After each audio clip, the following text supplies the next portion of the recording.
Bismillahirrahmanirrahim. Assalamualaikum warahmatullahi wabarakatuh.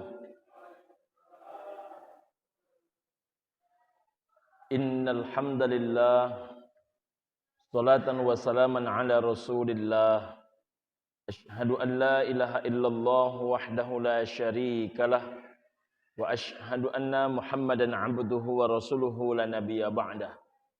Allahumma salli ala sayyidina Muhammad wa ala alihi wa ashabihi wa mawalah, amma ba'du. Seluruh pengurus yang kami hormati, ibu dan bapa orang tua kami, Bapak RW, Bapak RT yang kami muliakan, hadirin wal hadirat tamu Allah sidang jamaah maghrib rahimakumullah yang kami sayangi, beserta seluruh anak-anak kami yang berhadir yang kami cintai.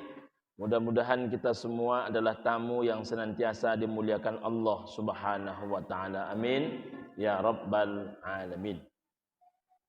Kita lanjutkan ibu dan bapak rahimakumullah, malam ini masih dalam bab keutamaan zakat dan sedekah pada hadis nomor urut yang ke-14. Bismillahirrahmanirrahim. Innaka lan tunfiqa nafaqatan tabtaghi biha wajhallah illa ujirta 'alaiha hatta ma taj'alu fi fami imra'atik. Apa kata Nabi sallallahu alaihi wasallam? Sesungguhnya apapun yang kamu nafkahkan kepada keluargamu. Ini yang dimaksudkan, ini nafkah seorang laki-laki kepada keluarganya. Selagi niat nafkah itu adalah tabtaghi biha wajhallah, diniatkan untuk mencari wajah Allah, karunia Allah, pahala dari Allah Subhanahu wa taala. Illa ujirta 'alaiha, dipastikan oleh Nabi pasti dapat pahalanya, hatta ma taj'alu fi fami imra'atik, walaupun kata Nabi engkau hanya menyuapkan sedikit makanan ke mulut istrimu. Masya Allah. Jadi ibu dan bapak rahimakumullah, hadis ini mengajarkan banyak hal. Pertama, mengajarkan bahwa seorang laki-laki itu mesti bertanggung jawab menafkahi. Banyak amal ibadah perempuan berdasarkan takdirnya tak didapatkan oleh kami laki-laki. Apa saja itu? Pertama, perempuan ditakdirkan oleh Allah Ta'ala mengandung. Perempuan mengandung, laki-laki tak pernah mengandung. Kedua, perempuan itu ditakdirkan melahirkan. Laki-laki takkan pernah melahirkan. Yang ketiga, perempuan itu ditakdirkan menyusui. Laki-laki tak menyusui. Pekerjaan-pekerjaan beratnya perempuan ini oleh Allah Ta'ala disebut wahnan ala wahnin. Susah di atas susah, derita yang bertambah-tambah. Bahkan ketika seorang laki-laki bertanya kepada Rasulullah SAW, siapakah orang yang paling berhak dan paling patut aku memperlakukan dia, akhlakku yang terbaik kepada dia? Kata Nabi adalah ibumu. Siapa lagi ya Rasul? Ibumu. Siapa lagi ya Rasul? Ibumu. Barulah kemudian ayahmu. Begitulah perjuangan seorang ibu. Namun ada satu amalan istimewanya laki-laki. Kalau amalan ini betul-betul dikerjakan oleh seorang laki-laki, ini sama levelnya dengan satu amalan perempuan. Ini beratnya luar biasa, tapi tidak bisa menggantikan ketiga-tiganya.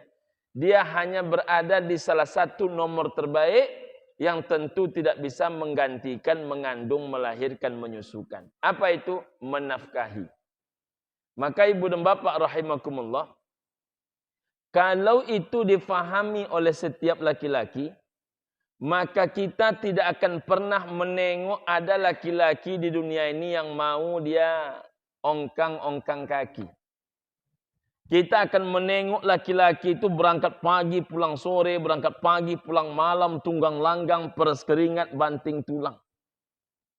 Bayangkan oleh ibu dan bapak, sejahtera istri dia tergantung dia. Dokter tak dokter anak dia, apakah anak dia akan meletakkan dirinya pada tempat yang terhormat ataupun tidak, tergantung perjuangan seorang ayah dia. Maka seorang laki-laki itu akan berpikir, ibu dan bapak, ayah bunda sekalian, tidak akan pernah dia mau anaknya terhalang mencapai dan menggapai cita-cita hanya karena kemalasan dirinya. Maka dia rela berpontang-panting. Rela dia untuk berpanas-panas, berhujan-hujan. Berpakaian compang-camping pun dia rela. Yang penting nafkah anaknya ini selesai dengan sebaik-baiknya. Maka Nabi paling suka dengan laki-laki yang memiliki kapalan-kapalan tangan.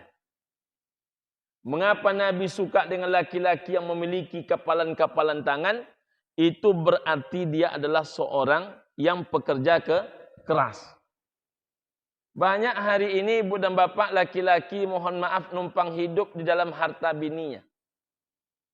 Banyak hari ini laki-laki mohon maaf bisa tenang dia karena istrinya memiliki gaji yang cukup hingga dia bisa bersantai-santai.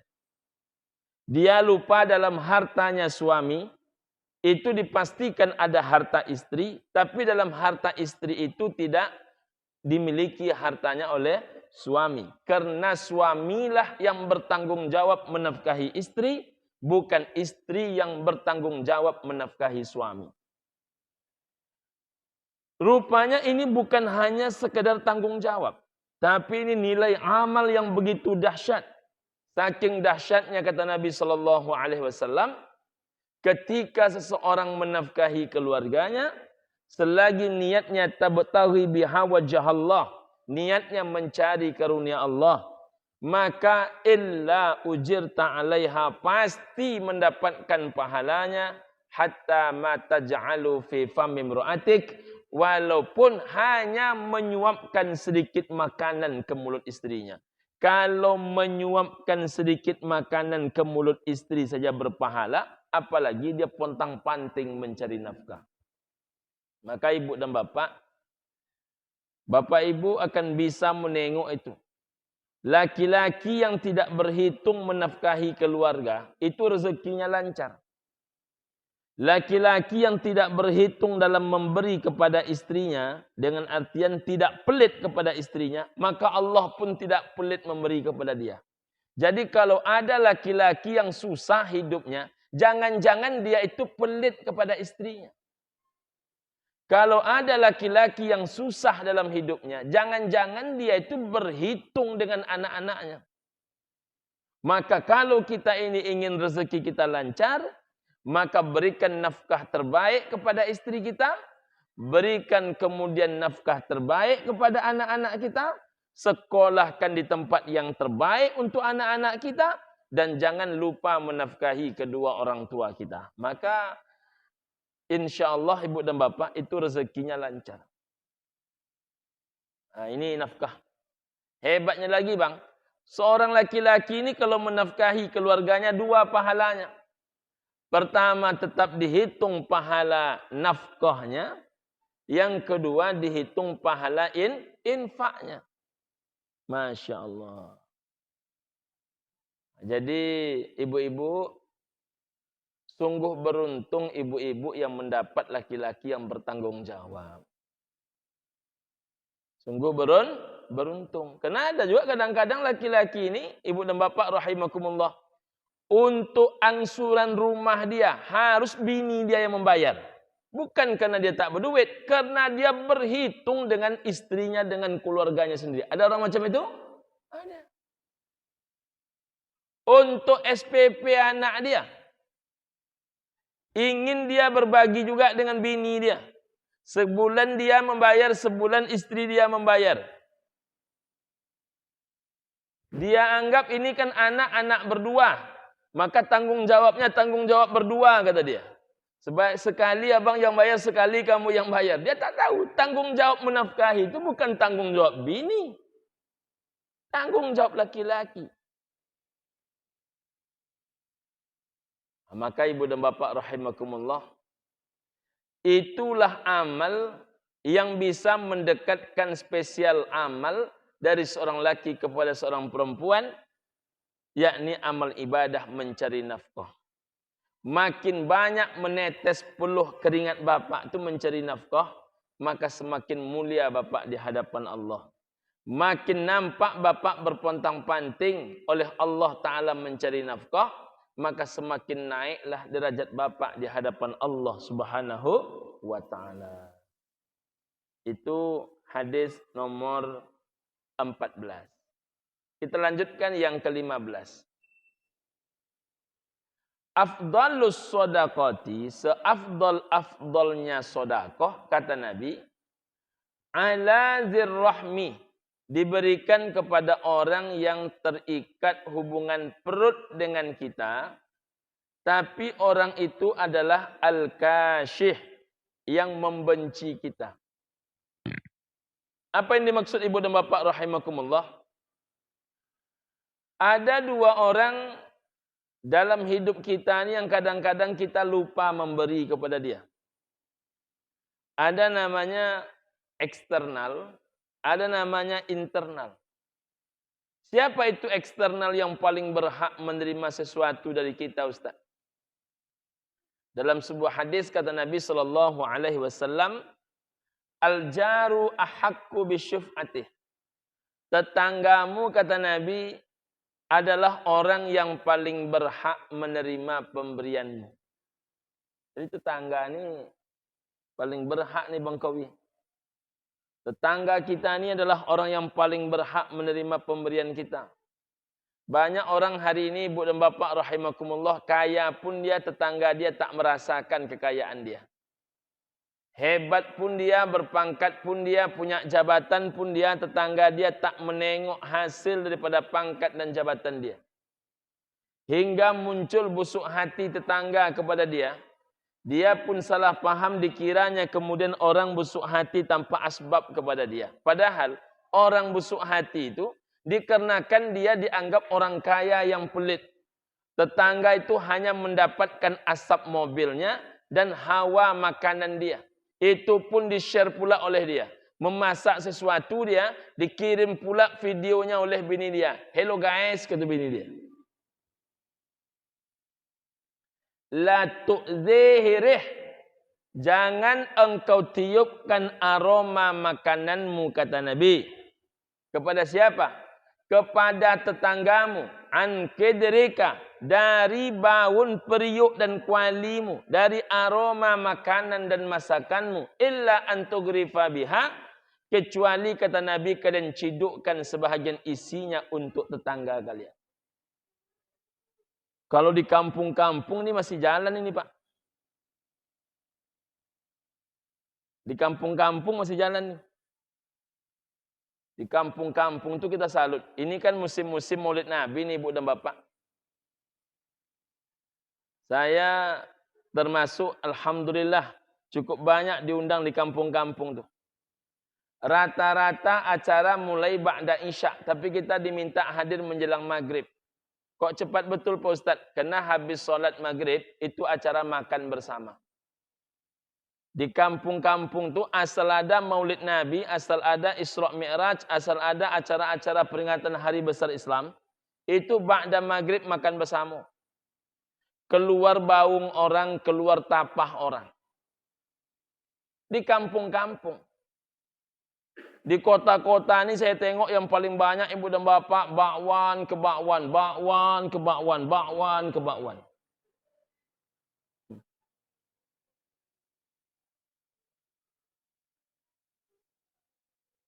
Ya kan? Tadi saya dapat telepon dari Rantau Berangin. Simpang Pauh Rantau Berangin. Acara ba'da isya Pak Ustadz. Tapi Pak Ustadz mohon datang sebelum maghrib. Jadi acara ba'da maghrib langsung mulai. Makan dulu Pak Ustadz. Makan dulu. Yang kedua di kampung itu ibu dan bapak. Orang tak mau makan sendiri. Berbuah pisang batu. Tak hanya keluarga dia yang makan. Orang sekeliling rumah dia paling tidak itu ikut makan. Antar ke rumah si anu, antar ke rumah si anu. Kadang dia tambahkan pula kacang hijau ibu dan bapak rahimakumullah. Agar kemudian ibu dan bapak yang berbahagia mendapatkan rezeki tetangga sebelah rumah. Begitu orang kalau di kampung-kampung tuh. Sesusah-susahnya orang di kampung. Kalau ada acara-acara, paling tidak pisang buah besar itu dibawanya ke masjid. Di kota ini lah saya menengok orang membawa ke masjid itu pisang sebesar kelingkingnya ibu dan bapak rahimakumullah. Ada pisang warna kuning sebesar kelingkingnya. Itu nih bawa orang ke masjid. Di kampung tak dibuat orang tuh.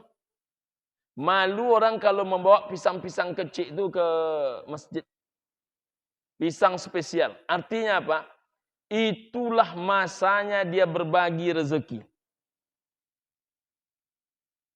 Jadi banyak juga pelajaran di kampung yang kadang-kadang di kota hilang, ibu dan bapak rahimakumullah.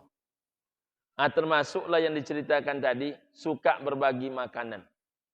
Rupanya Nabi yang mengajarkan, jangan engkau tiupkan aroma makananmu dari bau dari aroma kualimu, kecuali engkau cidukkan sebahagian isinya untuk tetanggamu. Selain tetangga, siapakah orang yang paling baik kita berikan kepada dia sesuatu? Dari faktor internal, orang yang terhubung dengan kita secara silaturahim, ada hubungan perut dengan kita, maka yang paling baik ada dua.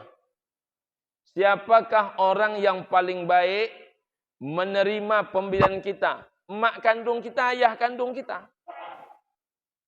Maka tak ada rezeki yang paling baik selain rezeki itu dimakan oleh mak kandung, ayah kandung kita. Maka kita laki-laki ni, saya ingatkan bapak-bapak ni, kalau sudah urusan mak kandung, ayah kandung ni, kalau bapak tak pandai berjelas-jelas dengan bini, maka hak mak bapak pun hilang oleh bini bapak. Kalau tak pandai bapak mendudukkan perkara tentang ayah mak ni dengan bini bapak, mohon maaf. Mohon maaf ini. Bini itu pun bisa memakan dan menyungkah hak mak ayah kita. Makanya berjelas-jelas nih urusan mak ayah ni dengan bini. Kalau tidak, mohon maaf.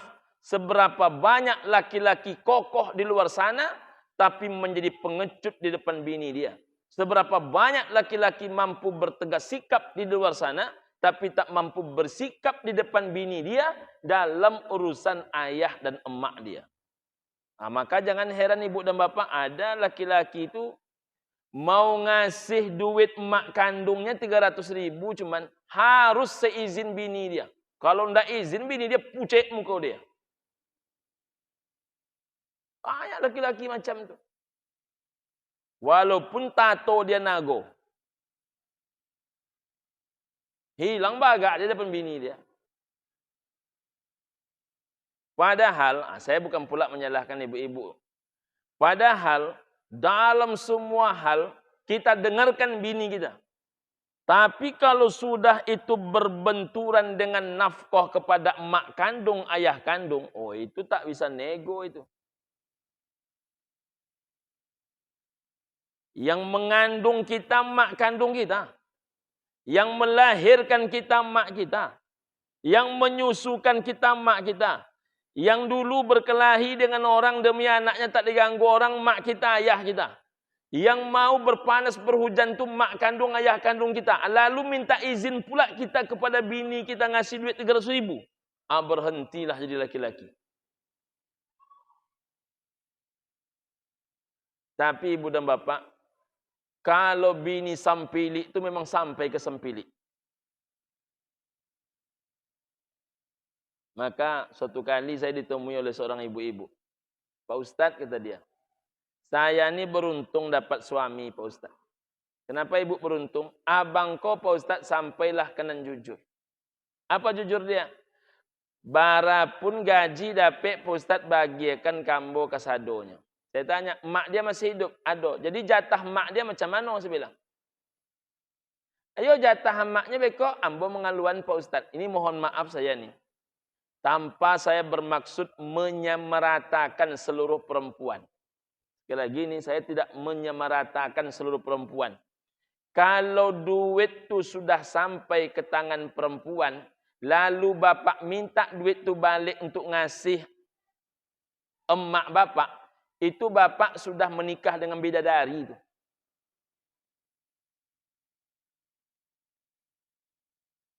Bapak kasih ibu tu duit 10 juta sebulan.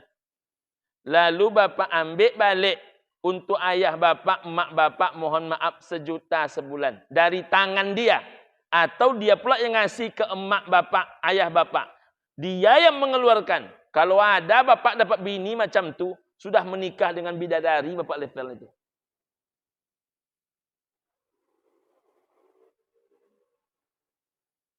Lain itu penuman nampaknya kan. Gimana bang? Ada salah itu enggak? Karena yang banyak terjadi itu, ini yang banyak terjadi, bukan seluruh perempuan. Kalau piti tulah di tangan bini, walaupun itu yang magihnya laki, tetap bini itu merasa itu pitinya. Jangankan untuk ama apa le, untuk piti minyak je piti rokok apa tu belum tentu keluar le. Tidak semua perempuan. Tapi banyak nak perempuan macam tu. Ibu boleh semangat jawab mbak.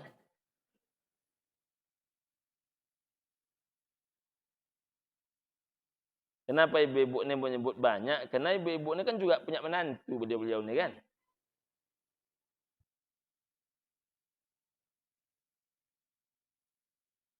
Maka kalau sudah urusan ayah mak ni berjelas-jelas dari awal pak. Jangan di ujung baru mengkaji. Ibu dan bapak, ayah bunda sekalian yang saya hormati. Lalu ada orang bilang, kami macam iko modelnya Pak Ustaz. Kalau untuk ama ambo, bini ambo magih.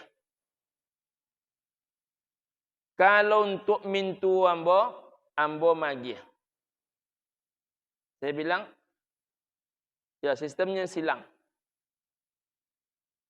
Jadi ditanya pendapat saya, apa pendapat Ustaz? Saya bilang, jadi untuk orang yang mengandungmu, binimu ngasih.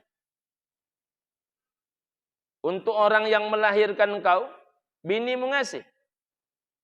Untuk orang yang menyusukan engkau, binimu ngasih. Kurang duit binimu nih, berani makmu minta.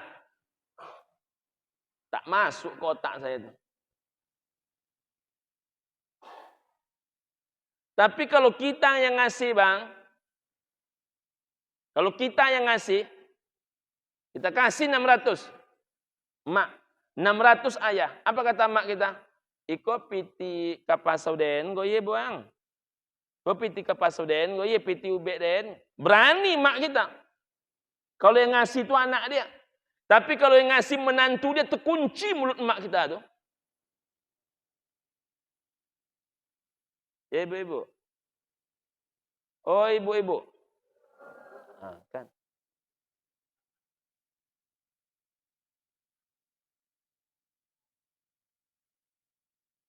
22 tahun kami menikah. Ibu dan bapak rahimakumullah. Belum pernah sekalipun saya menitipkan uang untuk emak saya kepada bini saya.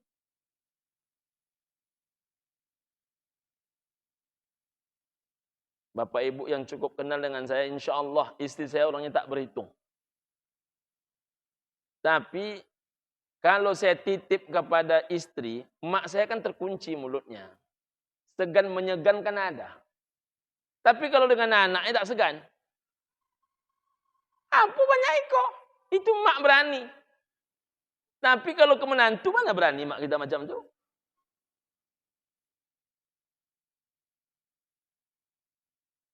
Jadi bapak-bapak yang masih hidup ni ayah emak dia. Kalau saya keempat-empatnya sudah tiada nih Pak Haji. Kelima-limanya telah tiada malah. Kami punya orang tua berlima. Karena emak mertua wafat. Kemudian ya, papa memiliki istri selanjutnya. Berlima orang tua kami. Kelima-limanya wafat. Bahkan berempat diambil dalam 2 tahun. 3 diambil dalam setahun. Jadi ibu dan bapak rahimakumullah, kalau nak tercabut urat miskin, pastikan mengasih kepada ayah mak. Enggak ada orang ngasih ke ayah mak itu hidupnya susah. Maka kalau ada orang susah hidupnya, coba rutinkan memberi kepada ayah mak. Kaya dia tuh. Jangan-jangan kita ini tak berhasil, karena ada hati yang merintih dalam kesuksesan kita. Tak boleh macam itu. Selain mak kandung, Pak Ustaz, siapa lagi yang paling berhak menerima pemberian kita?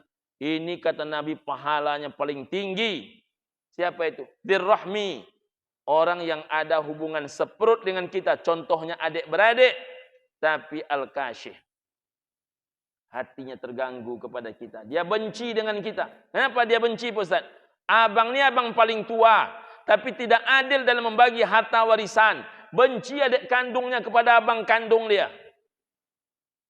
Bagaimana cara abang kandung ni melunakkan kembali hati adik kandungnya? Datang dia ke rumah. Dibawanya hadiah. Dibawanya sedekah. Dibawanya makanan. Dibawanya baju untuk adik kandungnya yang hatinya sakit kepada abang kandungnya. Maka ketika seorang saudara datang ke rumah saudara yang lain, ada dua yang dia berikan.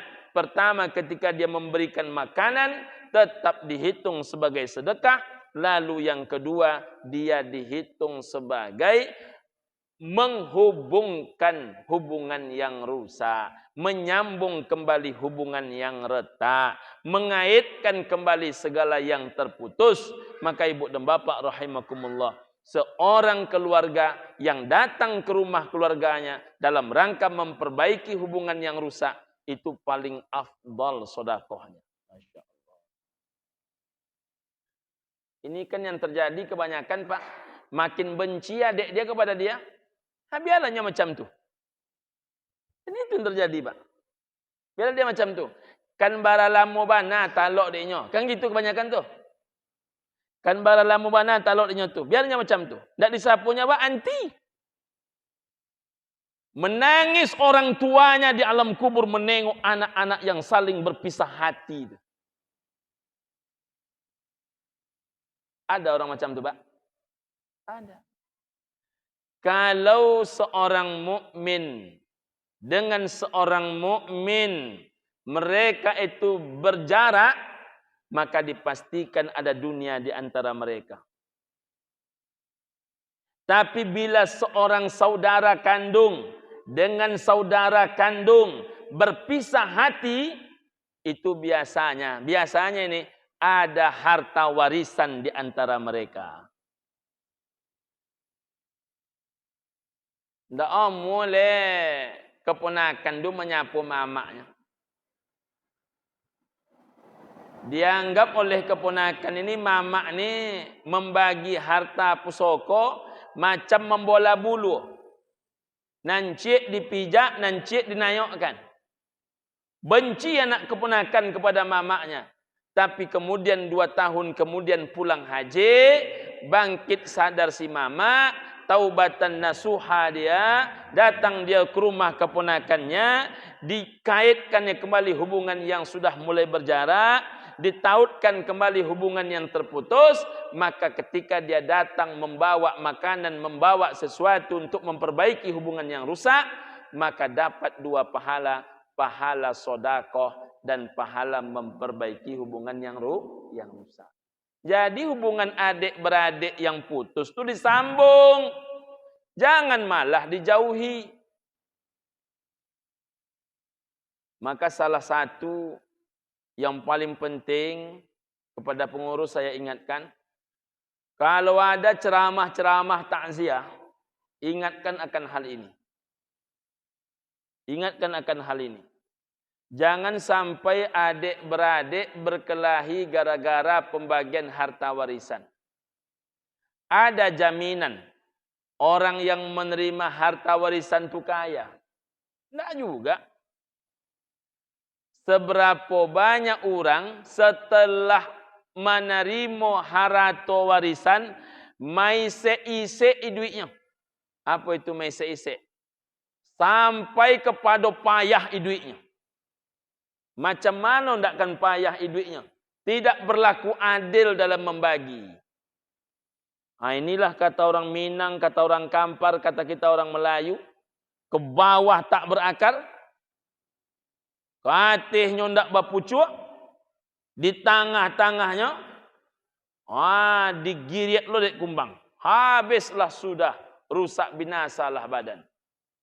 Berapa banyak orang-orang macam tu. Sumpah orang banyak nih. Bahaya sekali. Apalagi kalau ibu dan bapak itu membagi harta warisan. Yang di dalam pemilik harta warisan itu ada anak yatim dan fakir miskin. Ada janda. Ini bapak ibu hati-hati betul nih. Saya ingatkan. Terutama yang dipanggil orang mama. Bapak-bapak yang dipanggil orang datuk di kampung. Bapak-bapak yang dipanggil orang ulama. Yang dipanggil orang abang paling tua. Orang tak pandang didengar keceknya. Hati-hati bapak. Kalau dalam yang mendapatkan harta warisan itu ada hak anak yatim. Ada hak fakir miskin. Ada hak janda di dalamnya. Tidak bapak berlaku adil. 2 kali kenanya. Sudahlah tidak adil membagi. Di dalam itu pun ada hak orang yang mencari harta dengan uraian air mata dan derayan peluh keringat. Hati-hati. Orang yang terzalimi itu doanya mustajabah.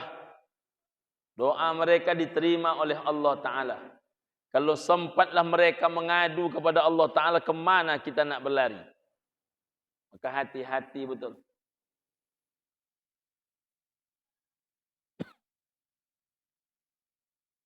Begitu juga ibu-ibu saya ingatkan. Kalau ada ibu-ibu yang kematian suami. Emak suami ibu masih hidup. Pertanyaannya. Apakah emak suami mendapatkan bahagian harta warisan dari harta anak laki-lakinya? Dapat atau tidak? Dapat atau tidak? Dapat. Pertanyaannya. Apakah banyak orang yang mau melakukan itu?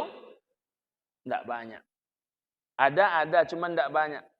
Biasanya istri hanya mau harta itu menjadi milik dia.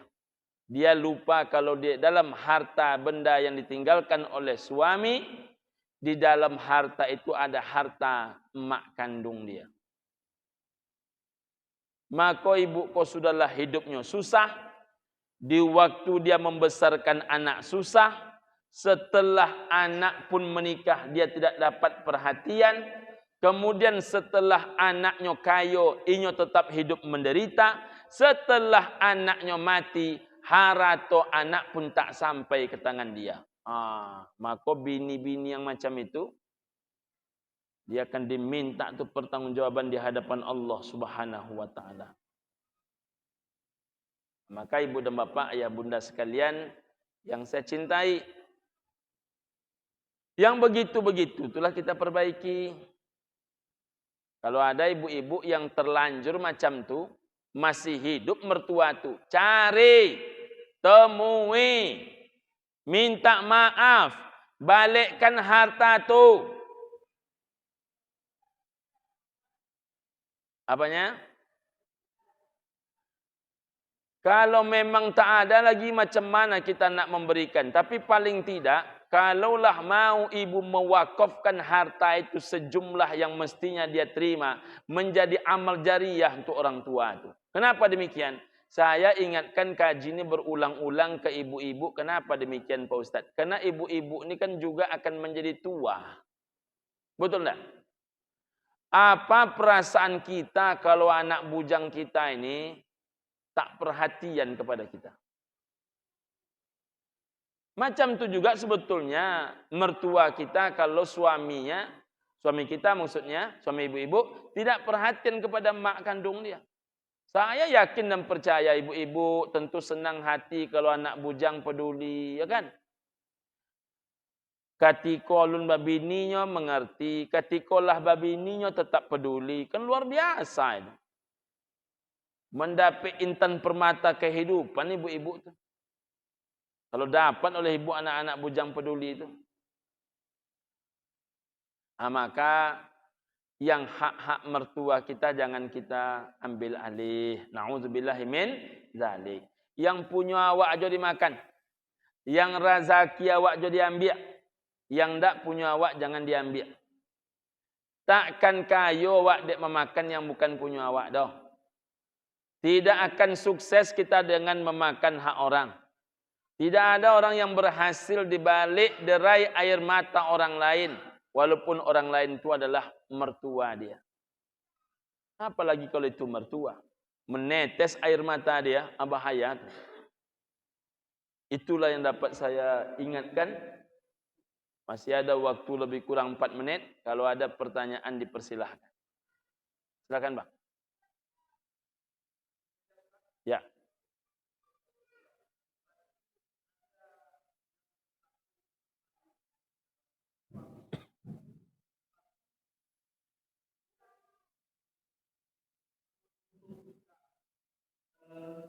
Nafkah orang tuanya dengan kekerasan, padahal dia tidak nafkah yang baik. Harta suami di dalamnya ada harta istri. Tapi dalam harta istri tidak ada harta suami. Kalau dipaksanya bini dia ngasih kepada emak dia, itu 2 kali celakonya itu. Sudahlah dia tak menafkahi, duit bini pula dipaksanya untuk memberi kepada emak dia. Tak betul laki-laki macam itu. Gitu Bang. Yang lain, ada ibu bapak?